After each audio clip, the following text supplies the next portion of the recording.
James Goy Jr. here again, and this is a series of informal talks on the subject matter from my book, How to Attract Money Using Mind Power by James Goy Jr.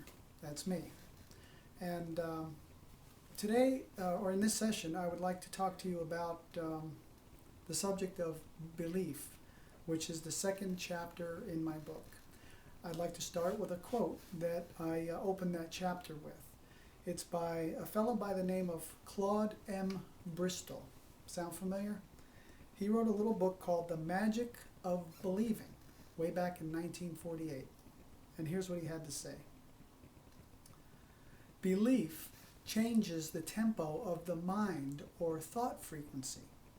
Like a huge magnet, it draws the subconscious forces into play, changing your whole aura and affecting everything about you, including people and objects at great distances. Now, is that a great quote or what? But I really, really like how it ends there. That it affects everything about you, including people and objects at great distances. The power of belief is so strong that it affects other people's behavior and events at great distances, whether it's a mile or 1,000 miles or around the world, halfway around the world. It makes no difference. And that's why as we believe, so we receive, so it is done unto us. It's the great power of the subconscious mind working in unison with the collective subconscious mind, or the universe as a whole, and the material dimension, this third dimension that we find ourselves in. It's an awe-inspiring power when you think about it. The things that you believe are the things that you will draw to yourself.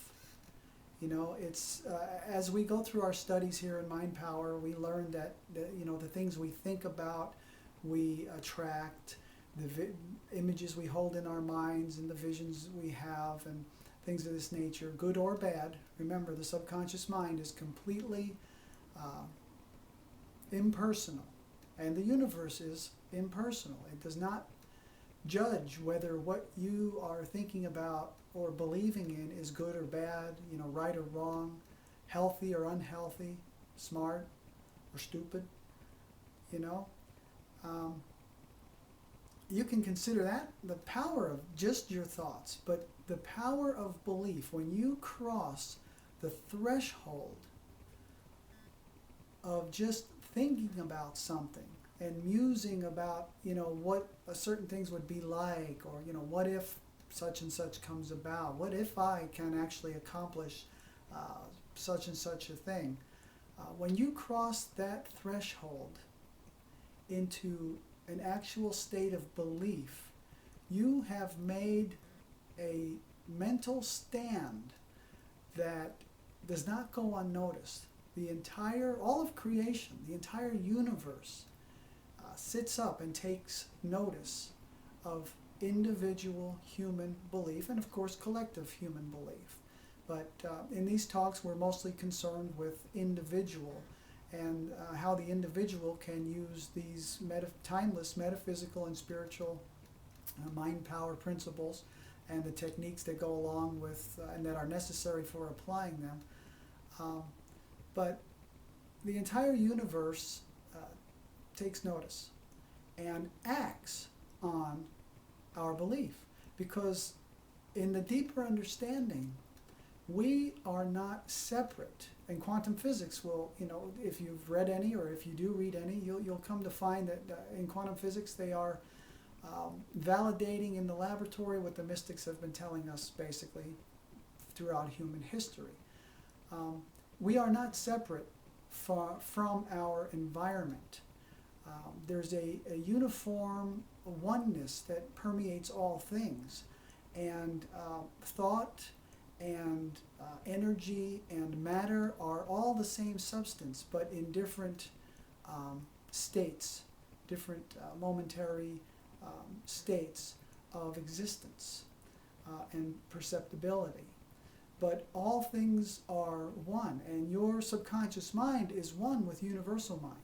When you use your conscious mind to convince your subconscious mind that certain things are true or will be true, you are basically convincing the universe as a whole and other people's subconscious minds in general and as a whole and individually that what you believe is true.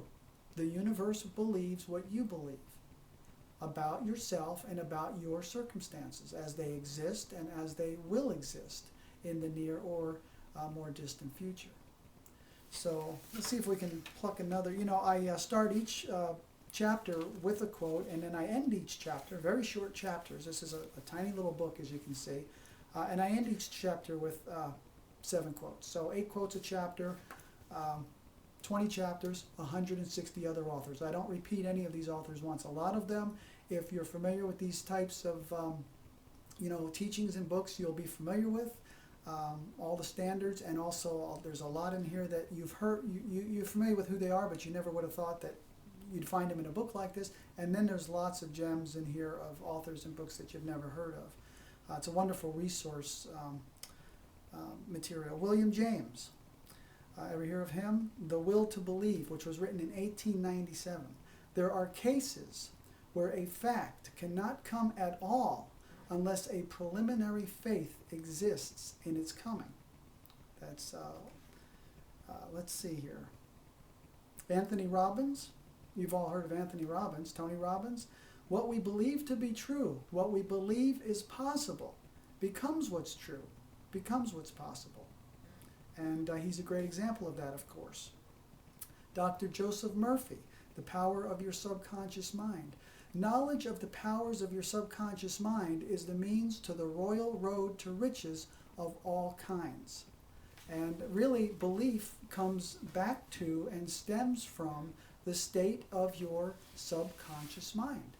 And when you learn that it is your subconscious mind which is dictating what happens to you, what circumstances you find yourself in, and more specifically, for our purposes, your financial status and your financial situation, then you will understand the great importance of the subconscious mind, of moderating its beliefs, and of the great gift and power you have, because as you'll learn in my book, and as is standard operating knowledge in these metaphysical and mind power circles that you're moving in now, that you can, to a huge degree, control what your subconscious mind believes.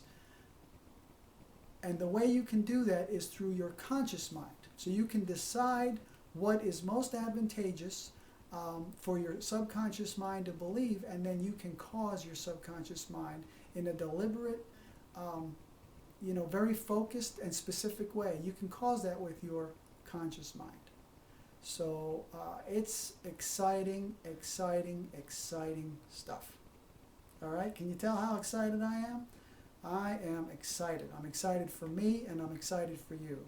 You can have what you want. You can have the money you want and need. But you have really got to believe that you can have it. And if you don't believe right now, you will believe in a little while here. Okay? This book will convince you of it. There's lots of other good books out there that will convince you of it. And if you give me half a chance, I will convince you of it. I hope to see you next time, okay? All right. Have a great day.